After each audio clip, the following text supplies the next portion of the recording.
President of the Republic of Ghana is an extraordinary man.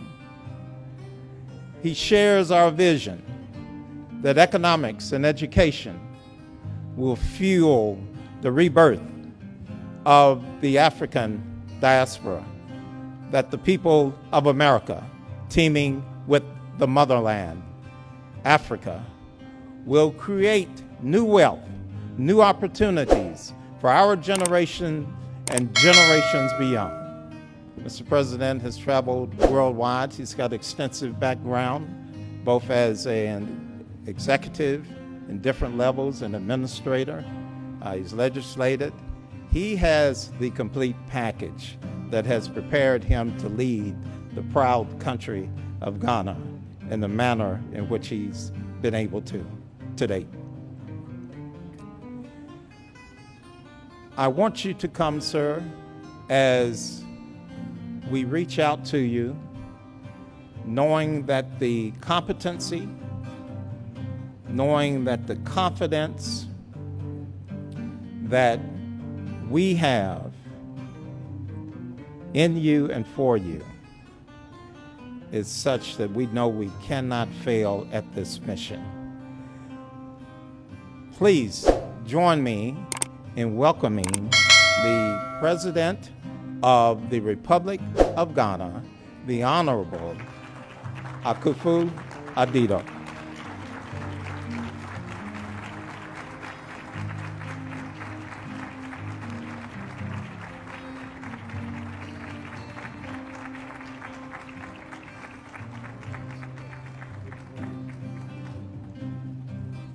I'm privileged and honored to be here with you, the National Black Caucus of State Legislatures of the United States of America, and for the opportunity to deliver this speech, which has allowed my modest self to tread in the footsteps of some of Black America's notable figures who have spoken from this platform. The caucus has grown to acquire a formidable reputation and has become an influential voice of advocacy in America for the African American community. And I'm grateful that Honorable Representative Billy Mitchell, President of the National Black Caucus of State Legislatures, decided to make me part of this year's events. My first encounter as President of the Republic of Ghana with a group of Black legislators from the United States was in 2018 in Washington, D.C., with members of the Congressional Black Caucus. And it was at this meeting that I declared the following year, 2019, as the year of return. Subsequent to that meeting, Congresswoman Nancy Pelosi, Speaker of the U.S. House of Representatives, led in 2019 a powerful congressional delegation to Ghana, which included Congressman Jim Clyburn, House Majority Whip and now Chairperson of the House Select Committee on the Coronavirus Crisis, Congressman Gregory Meeks, now Chairperson of the House Foreign Affairs Committee, Congresswoman Karen Bass, now Chair of the House Foreign Affairs Subcommittee on Africa, Global Health, Global Human Rights, and International Organizations, and the late legendary Congressman John Lewis to join us in the year-long event. She was given the honor of addressing the Parliament of the Republic of Ghana. It was our hope that the year of return would be a joyful and learning experience all around for all of us on the African continent and our kith and kin from the diaspora, especially in affirming our determination that never again should the African peoples permit themselves to be subjected to such dehumanizing conditions.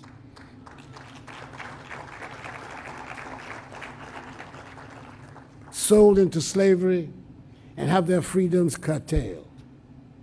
It proved to be just that. And I'm hopeful that this conference will serve as another catalyst to help ensure that Africans and persons of African descent on both sides of the Atlantic continue to come together in mutual solidarity to advance the interests of black people everywhere in the world.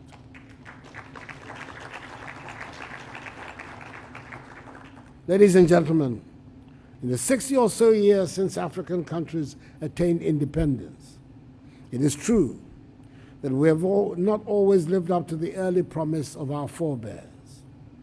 Political instability and poor management of our economies have meant that Africa has been described as the scar on the conscience of the world, to borrow the words of a one-time British Prime Minister. Many of Africa's young people have resorted to desperate means to escape from the continent to find a better future for themselves elsewhere. This has been exacerbated even further by the onset of the pandemic of COVID-19 and its ravages, which have affected every country on the planet.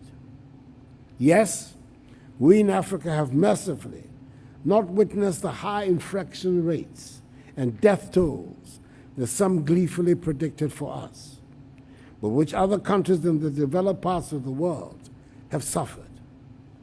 In a population of some 31 million, we in Ghana currently have an active case count of 710 persons, with some 2 million persons tested and 5,556,210 persons vaccinated.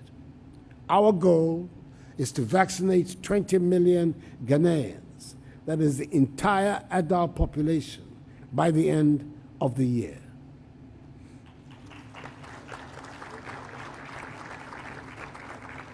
We will also begin soon the vaccination of the population aged between 15 to 18. However, we have not been spared the harsh economic consequences wrought by the pandemic.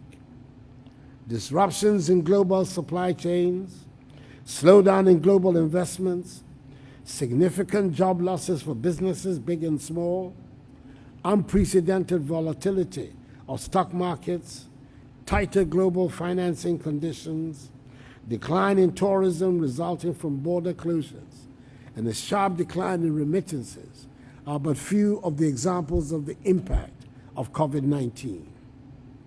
The lessons are clear. We all fell together and looked into the abyss together. Even as we closed our borders and shut airports, the reality dawned on all of us that we had to rely on each other to be able to get out of the trouble we were in. We've all gone down together. We should all rise together. In particular, for us in Africa, it has given us a good sense of how important it is to strengthen our unity and solidarity. It has intensified in us the motivation, if any was needed, to be self-reliant. That is why we have decided never again to be victims of global vaccine politics or vaccine nationalism.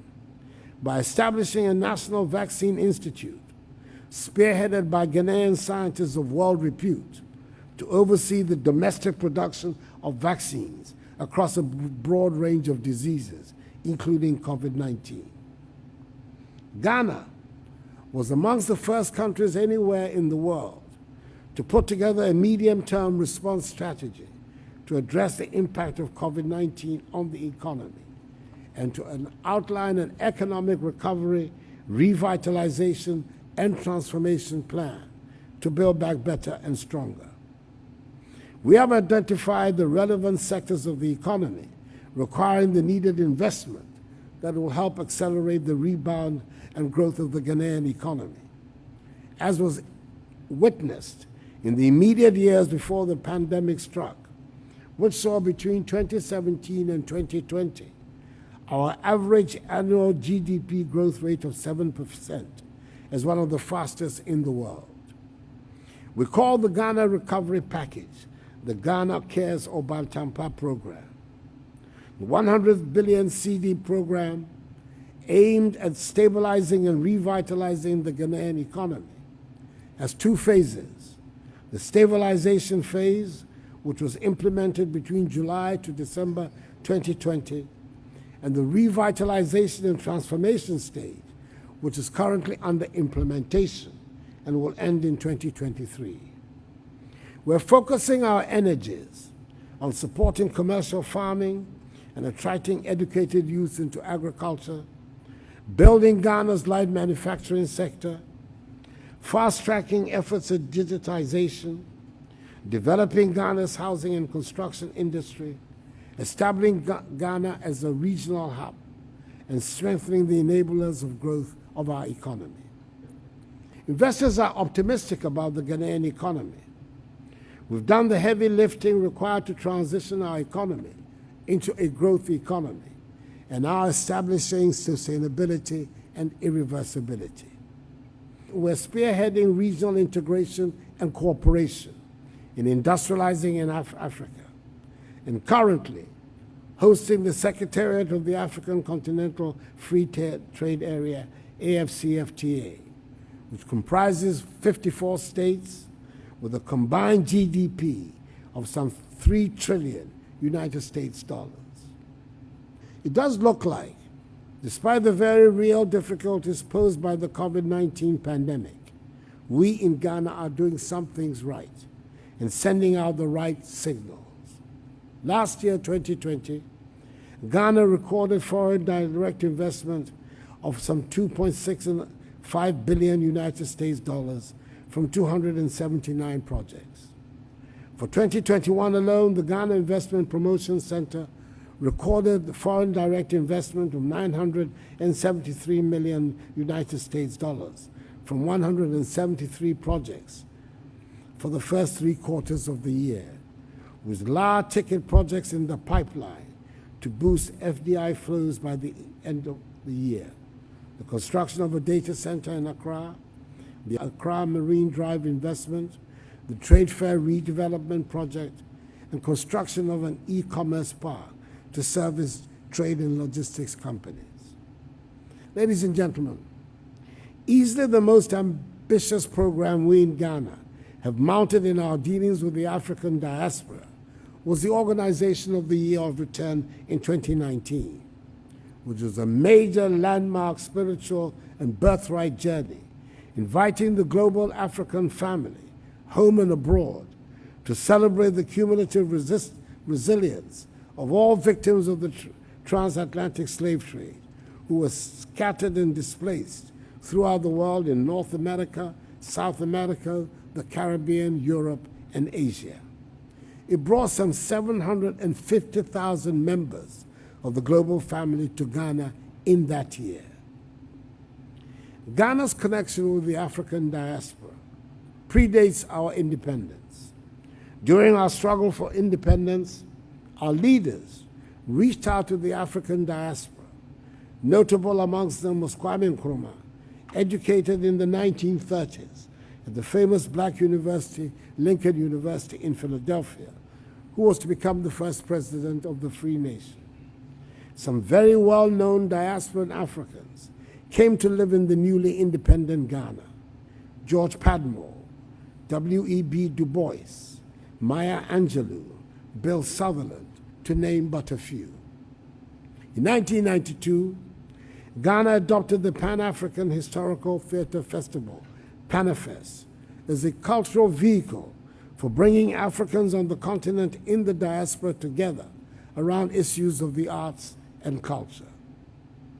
To coincide with the 50th anniversary of the country's independence in 2007, and in commemoration of the 200th anniversary of the abolition of the North Atlantic slave trade, the Joseph Project was launched to provide an avenue for healing and cultural exchanges between Ghanaians and the African American community.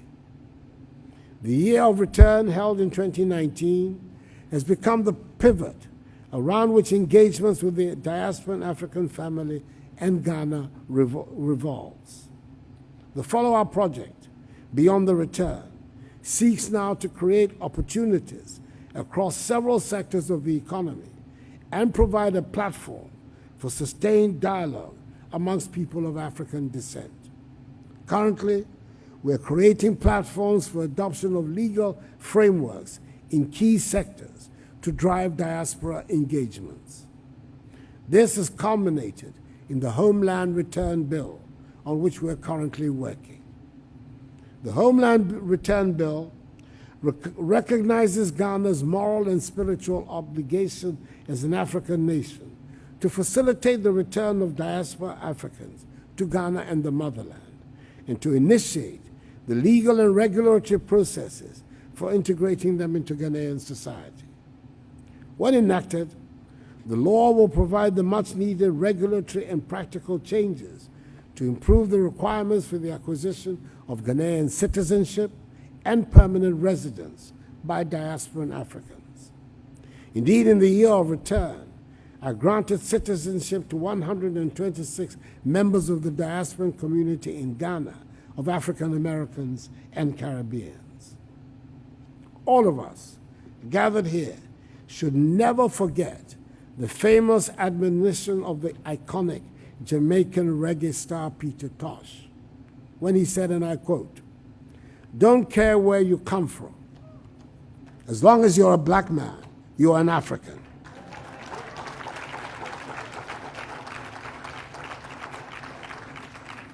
Unquote. We must work together to change the African narrative, what has been characterized too often by a concentration on disease, hunger, poverty, and illegal mass migration. Let us all remember that the destiny of all black people, no matter where they are in the world, is bound up with Africa. I'm an incurable optimist and believe in our capacity to reach these goals. And in doing so, I'm comforted by the words of the great Marcus Garvey when he said, and I quote, "The black skin is not a badge of shame, but rather a glorious symbol of national greatness," unquote. My delegation and I are grateful for the warm reception we have received here in Atlanta. Now is the time to engage each other positively and imbibe in ourselves a deep consciousness and understanding of the goals and history of the African peoples. Together, we can make Africa a place to be proud of, for we must all be aware by now that ultimately all black people everywhere are judged by the success of Africa. May God bless the National Black Caucus of State Legislatures, black people everywhere, and us all. And may God bless Mother Africa and make her great and strong. I thank you for your attention.